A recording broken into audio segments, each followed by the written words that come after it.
Notorious Victorialis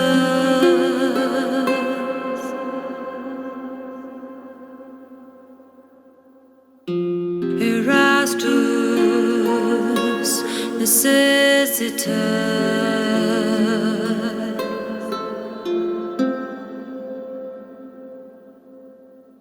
Honorarius Despondeo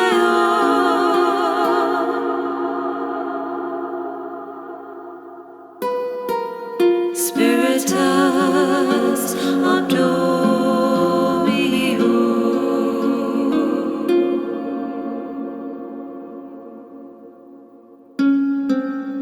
Patriarcha Gladiator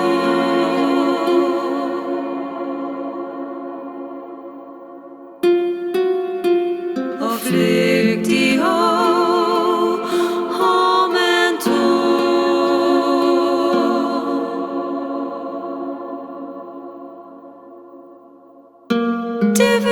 Divinitas salutaras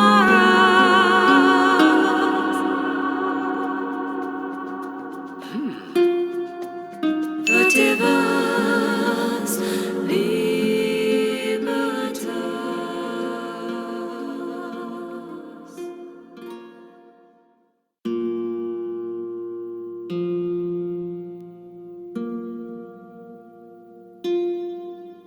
Notorious Victorialis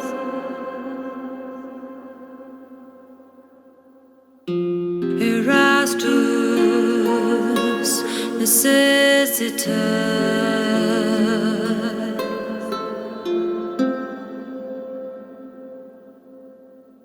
Honorarius Despondeo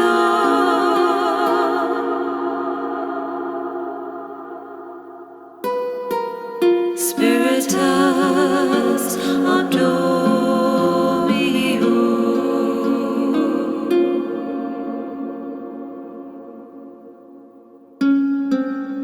Patriarcha Gladiator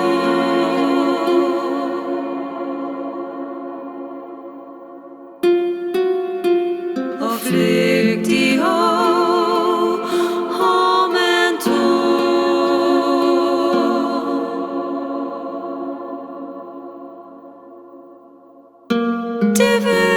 Divinitas salutaras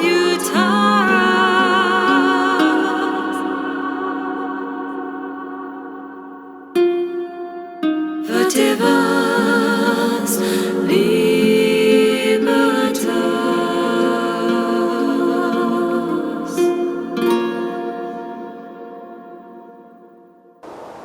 Hello my brothers and sisters of the Order, welcome back to the Order. I'm Celtic Templar, and for this how-to video, we're going to be covering none other than the 3rd century Roman legionnaire. Now, today, this one is like our second one on the Roman list, right after our video on the Britannic warrior, or Roman Britain warlord.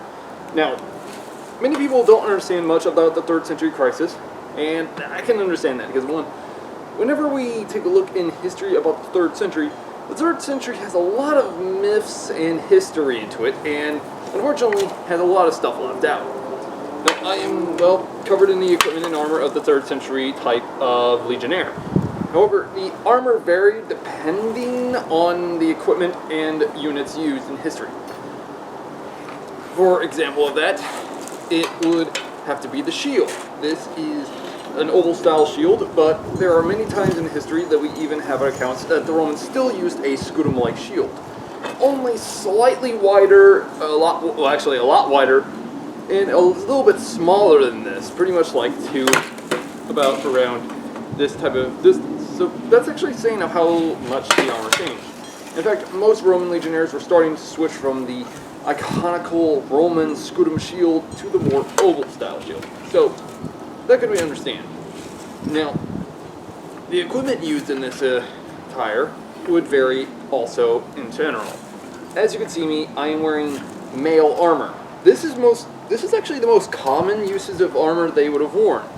They would have somewhat worn a Lorica Seeming Tarta, but by the time at the end of the 2nd century AD, the Lorica Seeming Tarta started to fall out of favor with the Roman military.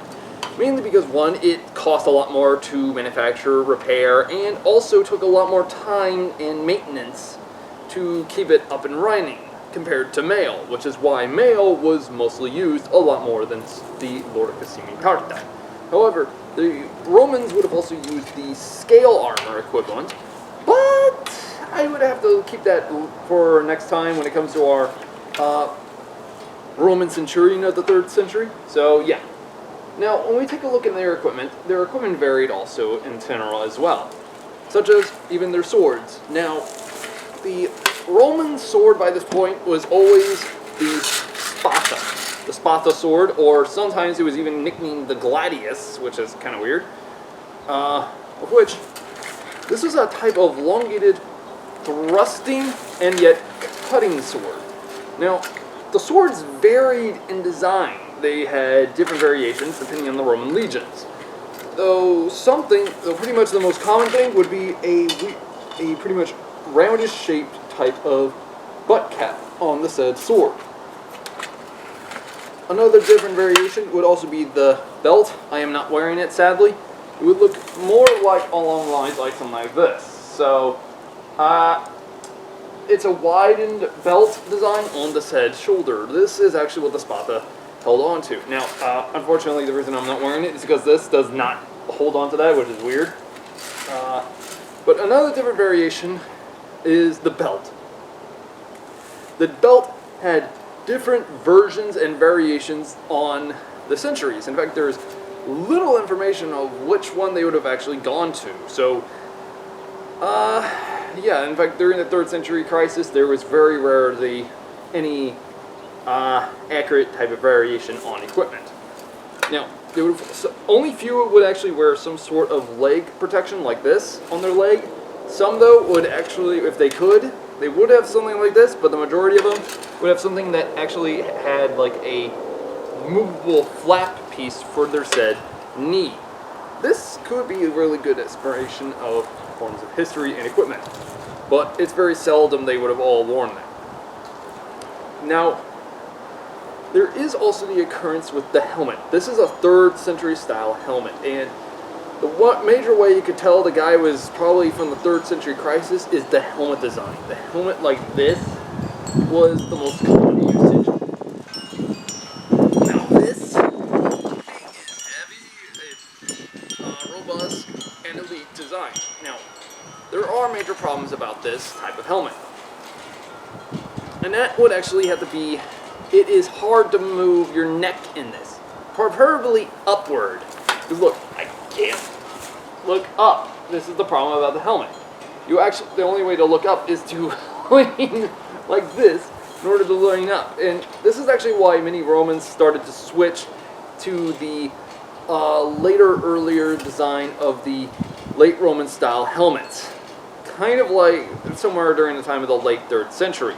But during the 3rd century crisis, this was the most iconic equipment. Now, you can also see me having these crossbars on my helmet. This is the most common type of theme on most of these helmets. Majorly to stop the blow of a sword onto my head, especially after the Dacian Wars. Now, they also have this forward brow to stop the sword from coming into my face. But the most ridiculous part about this helmet is this obscure neck guard that goes all the way around, all the way to my shoulders. Some which were so long and big that you couldn't actually turn your head left to right, which is kind of problematic. There's also this cheek flap, or chin flap, I should say, that actually protects my jugular vein or my chin. I guess what I do is look down, and there we go. Other equipment would also have to be the variation of the javelin, such as the Roman pilum.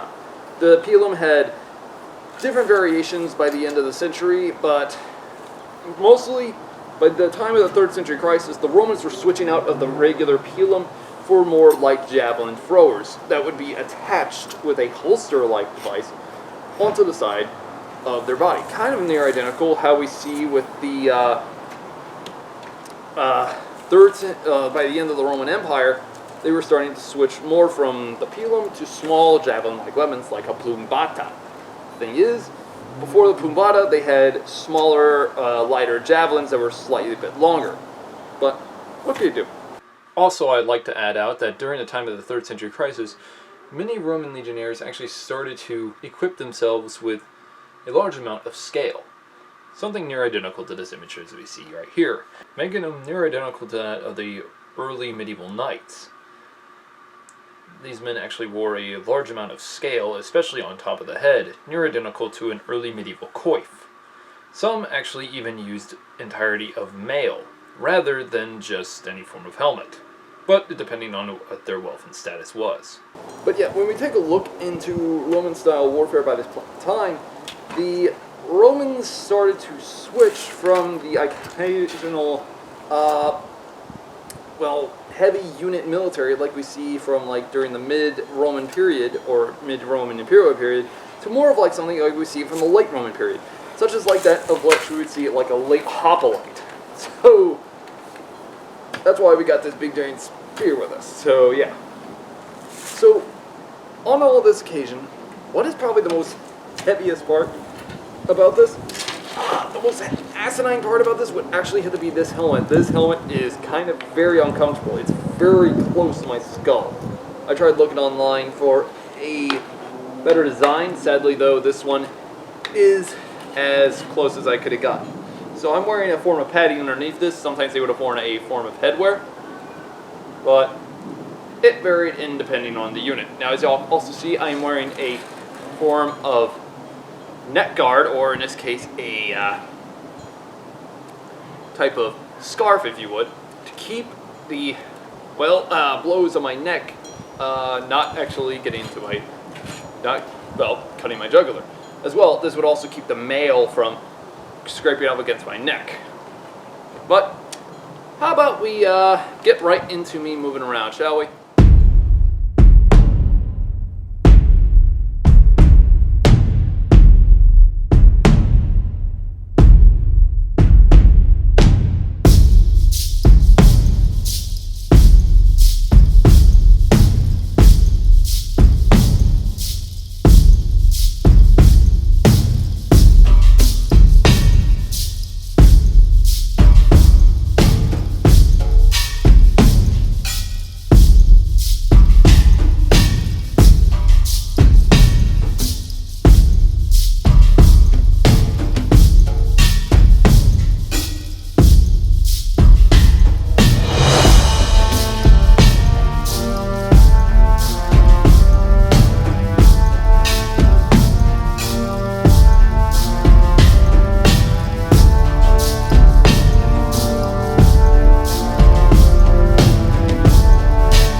Alright, now as y'all saw with me moving around in my equipment, the equipment I was wearing was light and yet effective. The only major problem I had with movement, mostly, was my helmet. Now, the reason I am saying that is because, one, the way the 3rd century style Roman helmets were held onto in general was not like what we see with the mid-imperial period, but mostly, by the time of the 3rd century, they had a little rivet or a little nail or something like that peeking out from one of the said cheek plates. This would actually hook on and, well, keep the thing together. The problem is, this thing is very floppable, if you get my drift.